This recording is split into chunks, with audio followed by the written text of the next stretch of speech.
अब हम लोग बात करते हैं string charge particle system. String charge particle system में एक चीज देखा जाए कि मान लीजिए कि हम कहते हैं कि एक स्ट्रिंग है, इस स्ट्रिंग से एक चार्ज पार्टिकल को इस ढंग से हम सस्पेंड कर देते हैं।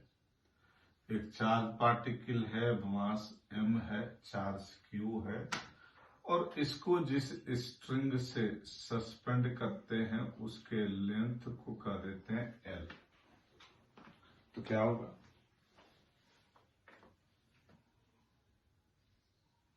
यहां पर क्या होगा? कुछ नहीं होगा। लेकिन अगर हम यहां पर एक दूसरे आइडेंटिकल चार्ज पार्टिकल से आइडेंटिकल चार्ज पार्टिकल अगर हम अगेन सस्पेंड कर दें तो अब तो कुछ न कुछ होगा। इस दोनों के बीच रिपल्सिव फोर्स लगेगा, और अगर ये जगह ग्रेविटी फ्री हुआ, तो इस रिपल्सिव फोर्स के कारण ये चार्ज पार्टिकल यहां आ जाएगा और ये चार्ज पार्टिकल यहां आ जाएगा, और इस ढंग से ये चार्ज पार्टिकल होगा। और अब इस दोनों स्ट्रिंग के बीच का ये एंगल 180 डिग्री होगा। और अब हमसे ये पूछ सकता है कि what is the tension developed in the string. तो नेचुरल है कि यहाँ पर आप देखिए इलेक्ट्रोस्टैटिक फोर्स लगेगा, तो जितना फोर्स इधर लगेगा उतना ही इसमें टेंशन भी होगा। इसलिए T equal to F equal to KQ square upon 2L का whole square. And this answer ये IIT में पूछा भी था। अब अगर हम इसी में एक दूसरा स्थिति करते हैं कि मान लीजिए कि दो आइडेंटिकल स्ट्रिंग ही है, इस ढंग से चार्ज पार्टिकल सस्पेंडेड है, और इस एंगल को हम θ1 कहते हैं, इस एंगल को θ2 कह देते हैं, और यहाँ पर एक चार्ज पार्टिकल है, मास m है, चार्ज q है। यहाँ पर चार्ज पार्टिकल का मास m है लेकिन चार्ज 2q है। अब हमको ये बात बताना है कि θ1 बड़ा है या θ2 बड़ा है। हमको ये बात बताना है कि θ1 बड़ा या θ2 बड़ा। तो ऑब्वियस है कि आप देखिए कि स्मॉल q 2q पर जितना फोर्स लगाएगा, 2q भी तो उतना ही फोर्स इस स्मॉल q पर भी लगाएगा, क्योंकि किसी दो चार्ज पार्टिकल के बीच लगने वाला force depends upon the product of the magnitudes of the two charges. इसलिए प्रोडक्ट जितना इसके लिए होगा उतना ही इसके लिए भी होगा। फोर्स सेम लग रहा है, वेट सेम है, तो नेचुरल है कि एंगल भी क्या होगा? सेम होगा। अब अगर हम इसी में तीसरा बात कहें कि मान लीजिए हम कहते हैं कि यही अरेंजमेंट है जिसमें कि एक चार्ज पार्टिकल ये है, दूसरा चार्ज पार्टिकल ये है, मास m चार्ज q, मास 2m चार्ज q, और इस एंगल को θ1 और इस एंगल को θ2। अब हमको बताना है कि θ1 बड़ा या θ2। ऑब्वियस है कि फोर्स सेम है लेकिन इसका वेट ज्यादा है, तो नेचुरल है कि डिस्प्लेस कम होगा। तो नेचुरल है कि θ1 विल बी ग्रेटर देन θ2। और इसी में एक चीज और अगर हम कहें कि मान लीजिए कि यही अरेंजमेंट है जिसमें दो चार्ज पार्टिकल को इस ढंग से हम आइडेंटिकल स्ट्रिंग से सस्पेंड कर दिए हैं, तो मास भी सेम है, चार्ज भी सेम है, तो थीटा भी सेम होगा। इसमें तो कहीं कोई दिक्कत नहीं है। थीटा सेम होगा, ये बात तो क्लियर है, लेकिन ये थीटा होगा कितना, अगर उसको देखना है तो आप देखिए वेट mg नीचे है, इसके कारण इलेक्ट्रोस्टैटिक फोर्स इधर है और टेंशन T इधर की तरफ है और ये एंगल थीटा है, तो ये एंगल भी थीटा है और इसको हम कह सकते हैं this is T cos theta और इसको कह सकते हैं T sin थीटा। ऑब्वियस है कि ये चार्ज पार्टिकल चूंकि इक्विलिब्रियम में है, तो हम कह सकते हैं कि T sin theta is equal to F, और वर्टिकल डायरेक्शन में अगर देखें तो T cos theta is equal to mg, और ये बात अपने को पहले से पता है कि ऐसा जब भी दो इक्वेशन आए तो कुछ निकालना हो या नहीं निकालना हो, डिवाइड तो कर ही देना चाहिए।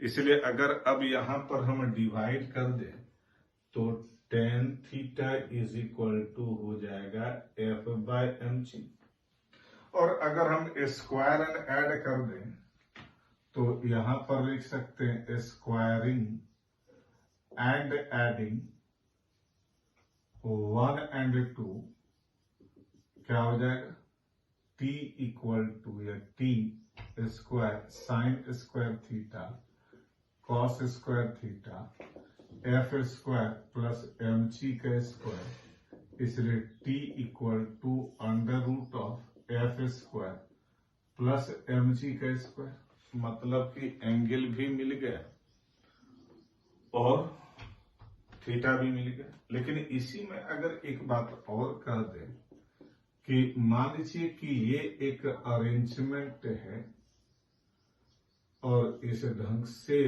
दो आइडेंटिकल चार्ज पार्टिकल को दो आइडेंटिकल स्ट्रिंग से सस्पेंड कर दिए हैं and the angle made by the string with the vertical is theta 1. अगर इस अरेंजमेंट को हम लिक्विड में सबमर्ज कर दें, मतलब स्थिति कैसा होगा कि इस ढंग से हम इस अरेंजमेंट को अगर लिक्विड में सबमर्ज कर लेते हैं तो ये एंगल मान लीजिए अब थीटा 1 से बदल करके थीटा 2 हो गया, तो क्वेश्चन में कहता है कौन सा सही है, theta 1 equal to theta 2, theta 1 is greater than theta 2, theta 1 is less than theta 2, और अब यह चौथा में नन, कौन सा सही होगा। इसमें ध्यान देने वाली बात यह है कि जब एयर में है तो दोनों के बीच लगने वाला फोर्स कुछ F है और वेट mg नीचे लग रहा है। जैसे ही हम इस अरेंजमेंट को लिक्विड में सबमर्ज करेंगे तो अब इस दोनों चार्ज पार्टिकल के बीच का मीडियम एयर नहीं रहा बल्कि लिक्विड हो जाएगा। और ये बात हम पहले से जानते हैं कि जब भी किसी भी दो चार्ज पार्टिकल के बीच का मीडियम बदलता है तो फोर्स भी बदलता है, इस ढंग से बदलता है, फोर्स घट जाता है। यहां पर एक तो दोनों चार्ज पार्टिकल के बीच लगने वाला फोर्स कम हो गया और साथ साथ में जब हम लिक्विड में इसको सबमर्ज किए हैं तो वेट के अलावा एक फोर्स ऑफ बॉयंसी इस चार्ज पार्टिकल पर ऊपर की तरफ लगने लग गया, तो इफेक्टिव वेट क्या हो गया, कम हो गया। मतलब कि जब हम इसको लिक्विड में सबमर्ज किए हैं तो F तो कम हो ही गया, F तो कम हो ही गया, साथ साथ में इफेक्टिव वेट भी कम हो गया।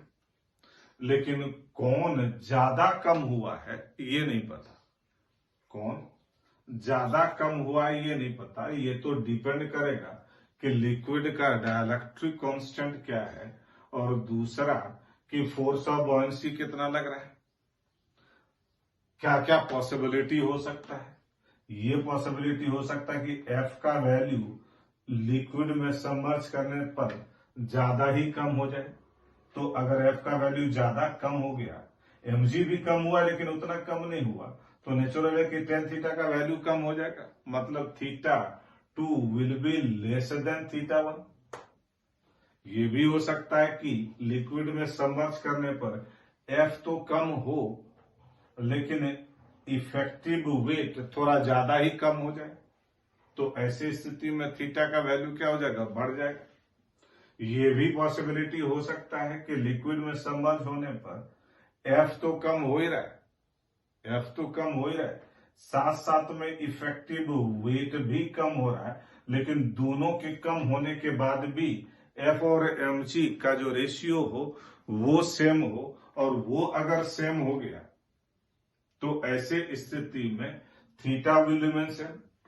इसका मतलब ये हुआ कि हम इसके आधार पर कुछ भी नहीं बोल सकते, और ये बात हम सिर्फ तभी बोल सकते हैं जब लिक्विड का डाइलेक्ट्रिक कांस्टेंट पता हो, लिक्विड का डेंसिटी पता हो, लिक्विड का ये पार्टिकल का डेंसिटी पता हो। ये सारा इंफॉर्मेशन जब पता रहेगा तभी हम इस के विषय में बोल सकते हैं कि कौन बड़ा है या कौन छोटा है। इसी चीज को थोड़ा सा और अगर बढ़ाएं, इसी चीज को अगर हम थोड़ा और बढ़ाएं, और हम अब कहते हैं कि मान लीजिए क्वेश्चन में कहता है, बल्कि ये सीआरक्यू में भी क्वेश्चन है कि अगर ऐसा हो कि लिक्विड में सबमर्ज करने के बाद भी थीटा में कोई चेंज ना आए, लिक्विड में सबमर्ज करने के बाद भी थीटा में कोई चेंज नहीं आए, तो क्वेश्चन में कह रहा है कि what is the dielectric constant of liquid. Liquid का कितना डाइलेक्ट्रिक कांस्टेंट हो जिससे कि लिक्विड में सबमर्ज करने के बाद भी जो स्ट्रिंग वर्टिकल से एंगल बनाता है उस एंगल में कोई चेंज ना आए। तो यहां पर हम कह सकते हैं कि this is tan θ1 is equal to tan θ2। tan θ1 को हम कह सकते हैं दिस इज F1 या F बाय mg कह दीजिए, और tan θ2 को F dash by mg dash, और F डैश हमको पता है this is F by k, और mg डैश अपने को पता है mg minus force of buoyancy, और इसी को लिख सकते हैं mg1 minus b by mg, और वैल्यू रख सकते हैं ये 1 force of buoyancy. Force of buoyancy हम जानते हैं it is equal to the weight of liquid displaced, weight of liquid displaced. तो वेट ऑफ लिक्विड डिस्प्लेस्ड का मतलब हुआ mass of liquid displaced into ji. Mass of liquid displaced का मतलब हुआ volume of liquid displaced into density of liquid into g. Volume of liquid उतना ही displace होगा जितना volume of body inside liquid है, जितना volume of body inside liquid. और यहां पर तो पूरा पार्टिकल ही लिक्विड के अंदर है, तो यहां पर फोर्स ऑफ बॉयंसी क्या लिख सकते हैं, volume of particle into density of particle, ये density of liquid into ji, mass of particle volume of particle into density of particle into G. और यहां पर लिख सकते हैं this is mg1 minus sigma by rho, और यहां पर एक चीज और कह सकते हैं, सिग्मा है density of liquid, density of liquid, और रो है density of particle, density of particle. और अब अगर हम यहां पर इन वैल्यूज को रखें तो उस कंडीशन में हम कह सकते हैं, क्या कह सकते हैं कि F by M G is equal to F dash की जगह एफ बाय के और M G dash M G 1 minus sigma by rho, और इसी को लिख सकते हैं K equal to 1 by 1 minus sigma by rho, और इसी को कह सकते हैं rho by rho minus sigma. मतलब ये कि अगर डेंसिटी ऑफ पार्टिकल पता हो, डेंसिटी ऑफ लिक्विड पता हो, तो हम डाइलेक्ट्रिक कांस्टेंट ऑफ लिक्विड निकाल सकते हैं। लेकिन ये जो डाइलेक्ट्रिक कांस्टेंट ऑफ लिक्विड आया है उसमें एक ही कंडीशन है, और वो ये कि लिक्विड में सबमर्ज करने के बाद भी थीटा में कोई चेंज ना आए। और इसी पर एक क्वेश्चन और अगर देख लें कि मान लीजिए हम कहते हैं कि डेंसिटी ऑफ पार्टिकल दिया हुआ है 1600 किलोग्राम पर मीटर क्यूब, और डेंसिटी ऑफ लिक्विड दिया है 800 किलोग्राम पर मीटर क्यूब, और क्वेश्चन में कहता है कि what should be the dielectric constant of liquid, जिससे कि इस अरेंजमेंट को सबमर्ज करने पर थीटा में कोई चेंज ना आए। तो K इक्वल टू क्या है, rho upon rho minus sigma 1600 by 1600 minus 800 and this is 2। ये IIT में पूछा भी था।